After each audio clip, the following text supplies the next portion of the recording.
Welcome to Mainland, your local regional television station.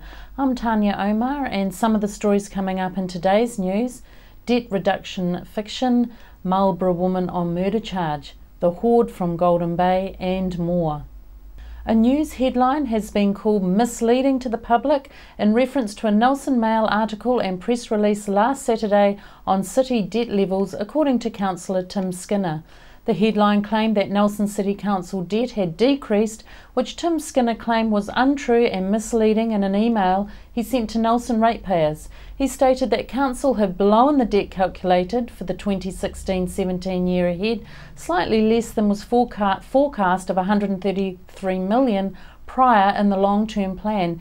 He says that in reality, Nelson City Council are now way more in debt than ever in its history due to their large expenditure in the annual plan by adding a further $49 million from present debt of $82 million, which will increase to $113.4 million end of this year, and now to an accumulated $131 million of debt for the following 2016-2017 year due to this round of approved expenditure and borrowing.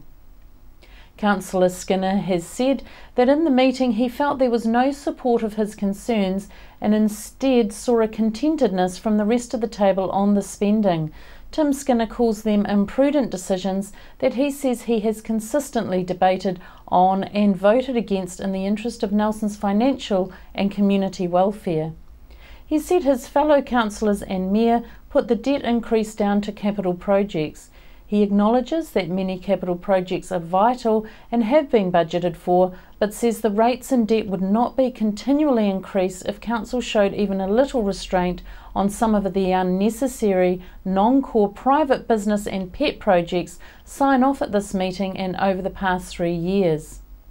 Councillors this month and last have agreed on expenditure outside the long-term plan, which has included projects for the Mountain Bike Club, who will not have to fundraise for any of it, costing $150,000 for track upgrades, while Nelson Modelers Pond users have to find an estimated $1.2 million to cover a pond upgrade or lose it, $50,000 for a contractor to clean the church steps, plus another $100,000 towards the Fringe Hill Gondola project being developed by the Incorporated Nelson Cycle Lift Society.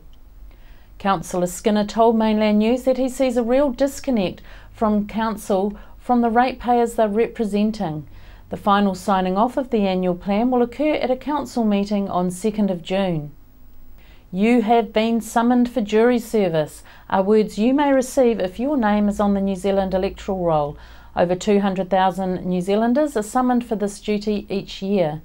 The Ministry introduced changes to the jury management system in October 2010, including a deferral system in an effort to boost low attendance rates.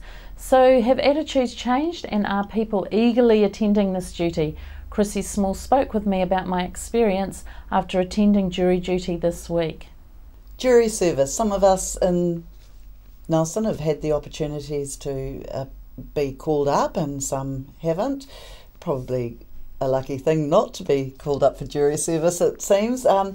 We have Tania, who of course is one of our staff here at Mainland, and she's just had an experience with jury service today and yesterday, and fortunately we have her back because she wasn't up to whatever they were looking for. So tell us a bit about what jury service is, Tania, because as a person who's never been called in, I have no clues about what is required, and also the strain and stresses that this actually puts on a person who's called into jury service. Tell us about your experience today. Well, my experience today is it took me time to get there. You have to reorganise your life to go, but it is part of our duty as a citizen, as it were. The funny thing is, when I get there, a lot of people, you go through a security and your bag gets checked.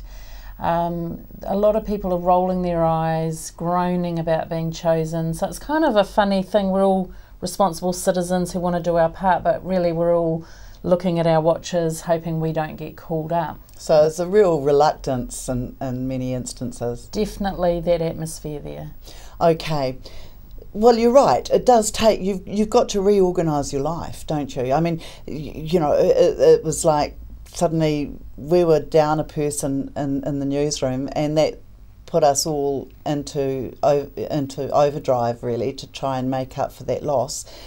So tell us about previous experience as a juror. I served on the jury, it might have been 5 or 6 years ago, and it was an unpleasant experience. The guy was found guilty, and he swore and cursed us as he was led away. He had eyeballed all of us, and as a woman alone leaving the courtroom out the side, I felt very frightened.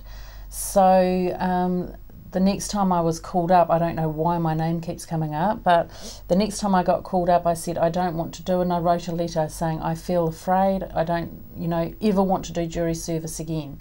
They said they'll take what I've said into consideration, but the next time I'm called up, I have to go. So lo and behold, I get called up again, and I said I don't want to do it, I have said, and they said no, we're not letting you off this time, you have to be there. And you go through a process where they show you a video of what it's going to be, and I saw today again the burden of responsibility on safety is on the juror. They don't put things in place for your safety. You have to go up to someone and say, I don't feel safe exiting the building. And I thought it's not a natural environment that you're already in, and then to put that burden of responsibility back on us, the jurors, I don't agree with. So yes, it would leave you feeling vulnerable, especially after having an incident happen where you firsthand felt under threat by a person that you're supposed to be making a decision on. Okay, so there is that case of intimidation by the person up on charges. Also, his mates were in the what do you call gallery? It? Yeah, his mates were in the gallery. So I didn't know when I walked out the side door, are his mates waiting? Are they angry at us? Yeah, and I was all by myself when I left the building. Okay, right. Now, remuneration for jury service. It's not much, is it? I'm just looking at these figures here. For the first 5 days you attend court for a half day, $31. If you're at court between 6 p.m. and 9 p.m, you get $89 a day. Or if you're at court after 9 p.m, for the whole day, you get paid $127. Okay, so, you know, anyone with a family to support, solo, you know, like they're the sole income earner, $31 is not a great deal of money for a half day. For every 6 and subsequent days you attend court, you get paid $40. It's a bit out of touch with the cost of living and what reality is today. Do you not feel? I feel, does the government want us to sacrifice our time and our resources for the good of being a dutiful citizen? But really I think it'd be better to have more support around it than put all the sacrifice on us. Right, okay. So this, yeah, so and as you say, you got to court today. How difficult was it? We know the Nelson Courthouse, we know where it's situated. How difficult was it to find a car park? It was shocking. I ended up getting there late, yet I left home really early, but I did spend 10 minutes driving around trying to get a park nearby, and I couldn't. I had to park on the outskirts of the city and walk there, which I don't mind, but perhaps that's an issue that could be looked into as well, that to provide parking, because we're all trying to drop off children to school, we're all trying to rearrange things, and I got stuck in a little bit of traffic. I had left plenty of time because of the road works, but yeah, I don't know, could they look into more car parking for the jurors? Right, okay, so it's a tiny car park when you look at the size of the building and what happens there. There doesn't appear to be any jury service parking set aside, so you really are in a difficult situation if you're a juror. Now, okay, so really, you can claim childcare costs as a juror, and you have to claim the expenses. The money you get is tax free for attending jury service.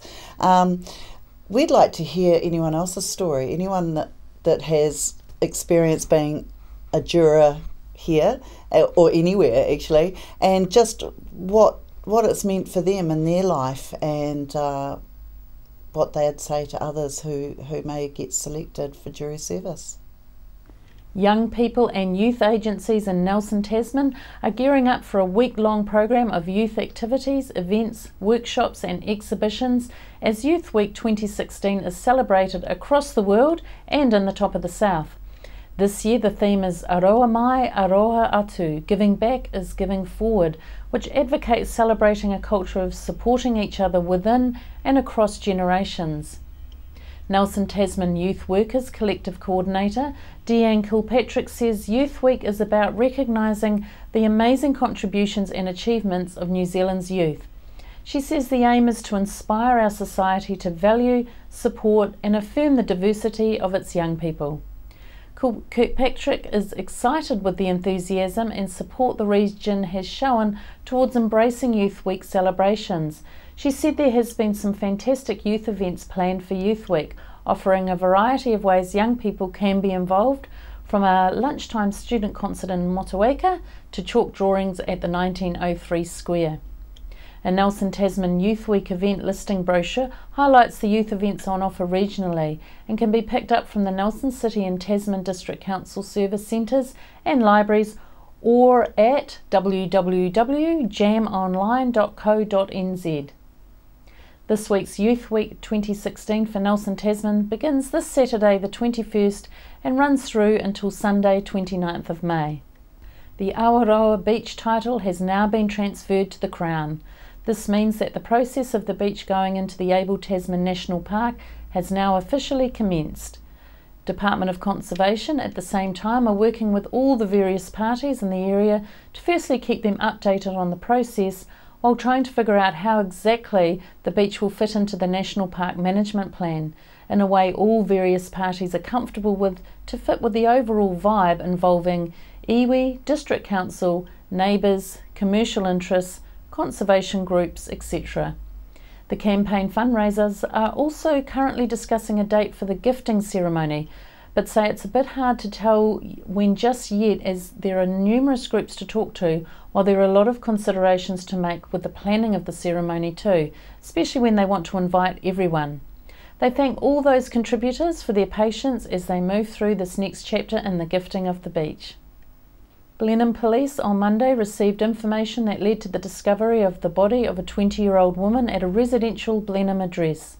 The officer in charge of the investigation, Detective Senior Sergeant Kieran Sloan, said that all early indications are that this tragic death occurred at the residential address earlier in the day. Police have arrested and charged a 48-year-old woman with the murder and are not looking for anyone else in relation to this incident. The accused will appear in the Blenheim District Court this week. West Coast Police continue to hold grave concerns for the safety of Willem Hendrik van Vuren, aged 54, and continue to appeal to the public for sightings of him and his vehicle, Silver Mazda Tribute 2001, registration number FSC702. He has been listed as missing since last Thursday the 12th of May, and his last known location was Westport. This vehicle could well be travelling or may have been discarded in a remote area. Anyone with information on his whereabouts or sightings of this vehicle, please contact the Tasman District Command Centre on 03 5463 895. As we promised on Monday, we will leave you with one of the bands selected for the Nelson Smoke-Free Rock Quest finals on this Saturday night, the Equinox from Nelson College for Girls.